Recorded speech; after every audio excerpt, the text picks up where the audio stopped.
ഈ വി സിയുടെ room, V സിയുടെ ചേംബർ ഈ സർവകലാശാലയിലെ എല്ലാ വിദ്യാർത്ഥികളുടെയും പ്രശ്നങ്ങൾക്ക് വേണ്ടി വിദ്യാർത്ഥികൾ സമീപിക്കേണ്ട ഒരു ചേംബറാണ്.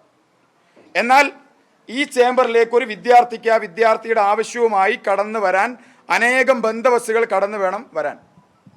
എന്നാലോ വിദ്യാർത്ഥികൾക്ക് വി സിയെ കാണാൻ അനുവാദമില്ല.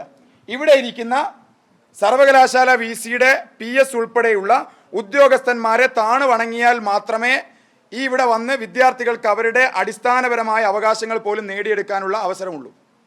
എന്നാൽ നേരെ തിരിച്ച് ഈ സർവകലാശാല ചേംബറിൽ രണ്ട് കാര്യങ്ങൾ നടക്കുകയാണ്. ഒന്ന്, RSSന്റെ സാംസ്കാരിക പ്രവർത്തനങ്ങൾക്ക് RSSന്റെ വർഗീയ അജണ്ടകൾ നടപ്പിലാക്കുന്നതിന് വേണ്ടി ധനസമാഹരണം നടത്തുന്ന സേവാഭാരതിയുടെ ഫണ്ട് ഉദ്ഘാടനം ഈ ചേംബറിൽ വെച്ച് നടക്കും. ഞങ്ങളടക്കമുള്ള വിദ്യാർത്ഥികൾ ഇവിടെ വ്യത്യസ്ത ആവശ്യങ്ങളുമായി കടന്നു വരുമ്പോൾ ഞങ്ങളെ തടഞ്ഞു വെച്ച പോലീസിന്റെയോ ബാരിക്കേഡിന്റെയോ യാതൊരുവിധ തടസ്സങ്ങളുമില്ലാതെ RSSന്റെ നേതാക്കൾക്ക് ഈ ചേംബറിൽ വന്നെത്തി നിന്ന് ഫണ്ട് കളക്ഷൻ നടത്താൻ പറ്റുന്നു എന്നുള്ളത് ഒരു പ്രശ്നം.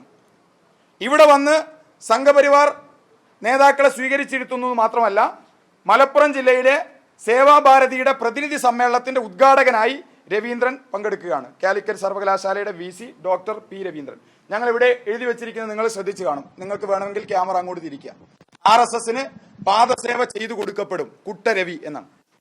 കുട്ട എന്ന് പറയുന്നത് ഈ ക്യാമ്പസിലെ ഒരു അധ്യാപക സംഘടനയാണ്, കാലിക്കറ്റ് യൂണിവേഴ്സിറ്റി ടീച്ചർ അസോസിയേഷൻ.